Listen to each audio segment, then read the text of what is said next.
श्री स्वामी समर्थ. नमस्कार मित्रांनो. अरे बापरे, आषाढ महिन्याचा शेवटचा मंगळवार आणि कुलदैवतेची ओटीच भरली नाही. तर चला पाहूया कुलदैवतेची ओटी उद्या कशी भरायची. नमस्कार मित्रांनो. आषाढ महिन्याचा शेवटचा मंगळवार अनेक कुटुंबांमध्ये अत्यंत पवित्र मानला जातो. विशेषतः ज्या घरामध्ये कुलदैवे आहे त्या घरात या दिवशी विशेष पूजा ओटी भरणे आणि देवीचे स्मरण करण्याची परंपरा आजही जपली जाते. पण एक प्रश्न अनेकांना पडतो. शेवटचा मंगळवार इतका महत्त्वाचा का असतो? शेवटच्या मंगळवारीच देवीची ओटी का भरली जाते? आणि आषाढ महिन्याचा शेवटचा मंगळवार कुलदैवतेची ओटी भरताना नेमकी ती कशी भरावी? त्या ओटीमध्ये नेमकी कोणत्या वस्तू ठेवाव्यात, कोणत्या वस्तू टाळाव्यात आणि सर्वात महत्त्वाचे म्हणजे अनेक घरामध्ये ओटी भरली जाते पण तरीही तिचे अपेक्षित फल जी आपली इच्छा असते ते मनाप्रमाणे का भेटत नाही, का मिळत नाही? तर यामागे एक छोटासा नियम आहे. हा नियम अनेकांना माहीत नसतो. त्यामुळे आजचा हा व्हिडिओ शेवटपर्यंत अगदी स्किप न करता पहा. या व्हिडिओमध्ये संपूर्ण माहिती दिलेली आहे.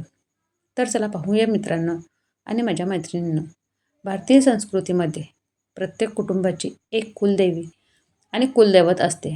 अनेक पुराणे, स्मृतिग्रंथ आणि लोकपरंपरेमध्ये कुलदैवताचे स्मरण हे कुटुंबाच्या मंगल कार्यासाठी शुभ मानले गेले आहे. जरी आषाढाच्या शेवटच्या मंगळवारी ओटी भरायची असा स्पष्ट आदेश कोणत्याही प्रमुख धर्मग्रंथात नसला तरीही महाराष्ट्रासह अनेक भागांमध्ये एक जुनी लोकपरंपरा म्हणून पाळली जाते.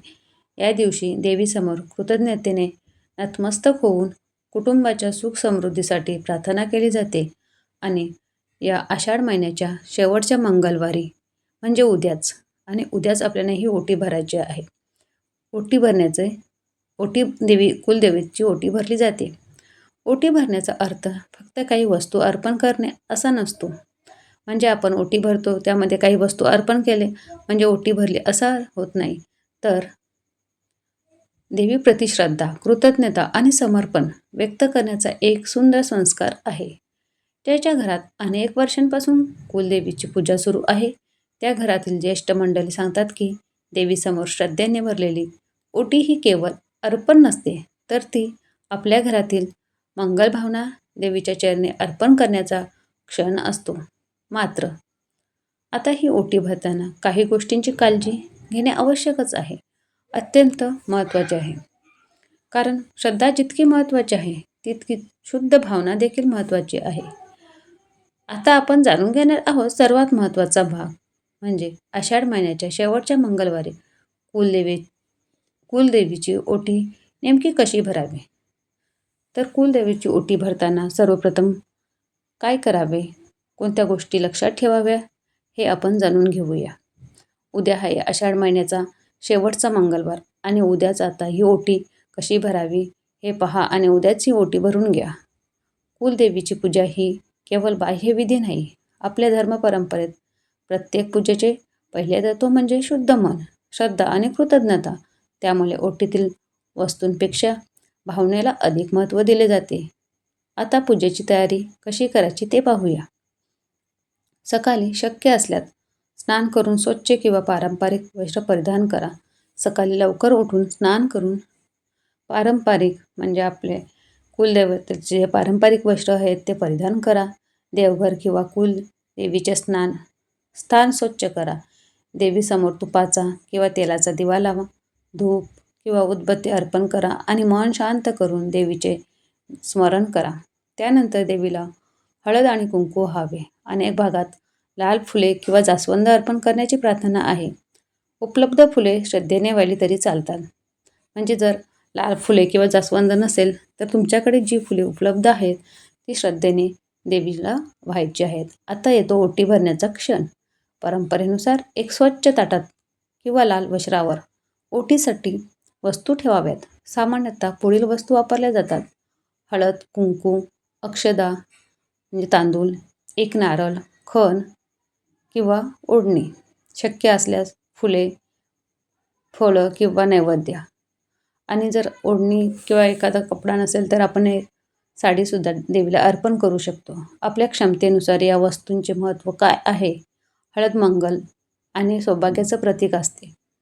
कुंकू देवी शक्तीचे आणि मंगलतेचे प्रतीक आहे. तर अक्षदा म्हणजे अखंडता, समृद्धी आणि शुभेच्छा.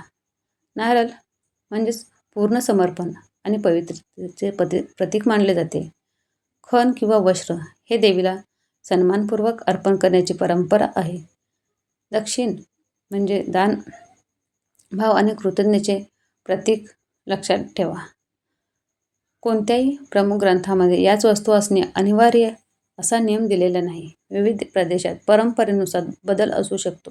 त्यामुळे आपल्या घरातील पिढ्यानपिढ्या चालत आलेली कुलाचाराची पद्धत जी असेल आणि आपल्या घरातील कुलाचारानुसार ज्या परंपरेनुसार जी वस्तू आपण ओटी भरण्यासाठी घेतो त्याला प्राधान्य द्यावे. ओटी भरताना देवीसमोर मनोभावे प्रार्थना करावी. हे आमच्या कुलस्वामिनी आमच्या कुटुंबावर कृपा दृष्टी ठेव. आम्हाला सद्बुद्धी दे, आरोग्य, ऐक्य आणि धर्ममार्गावर चालण्याची शक्ती दे. आमच्या घरात सदैव मंगल वातावरण राहू दे.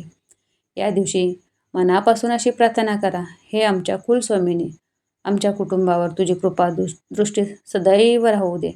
आम्हाला आरोग्य, समाधान, समृद्धी, परिश्रम करण्याची शक्ती, धर्ममार्गावर चालण्याचे सामर्थ्य, आमच्या घरात प्रेम, ऐक्य आणि मंगल वातावरण सदैव नांदो. आमच्याकडून जाणून अजाणून झालेल्या चुका क्षमा कर आणि तुझ्या चरणी अखंड भक्ती ठेवण्याची बुद्धी दे. ही प्रार्थना झाल्यानंतर देवीला नमस्कार करा. घरातील सर्व ज्येष्ठ व्यक्तींचे आशीर्वाद घ्या. प्रसाद सर्वांना प्रेमाने वाटा आणि त्या दिवशी शक्य असल्यास एखादे कर्म नक्की करा. म्हणजे अन्नदान किंवा गरजूंना मदत करा. गाईला चारा किंवा पक्ष्यांसाठी पाणी ठेवा. यासारखी सेवा आपल्या भक्तीला अधिक अर्थपूर्ण बनवते. भक्तीमध्ये श्रद्धा ही महत्त्वाची असते आणि श्रद्धा असेल तर आपल्या भक्तीला अर्थ निर्माण होतो. तर मित्रांनो, लक्षात ठेवा, पूजा ही चमत्कार घडवण्याचा मार्ग नाही. ती मनाला श्रद्धा, संयम आणि सकारात्मकतेच्या दिशेने नेण्याची साधना आहे. आपल्या धर्मग्रंथामध्येही श्रद्धेसोबत सत्कर्म, प्रामाणिकपणा आणि कर्तव्य पालन याला मोठे महत्त्व दिले आहे. जर ही माहिती तुम्हाला खरंच उपयुक्त वाटली असेल, जर ही माहिती तुम्हाला आवडली असेल तर व्हिडिओला लाईक करा आणि मित्रांनो आपल्या कुटुंबातील आणि मित्र परिवारासोबत शेअर करा. आणि अशाच धर्म, संस्कृती आणि सनातन परंपरेतील माहितीसाठी व्हिडिओसाठी आमच्या चॅनलला सबस्क्राईब करा.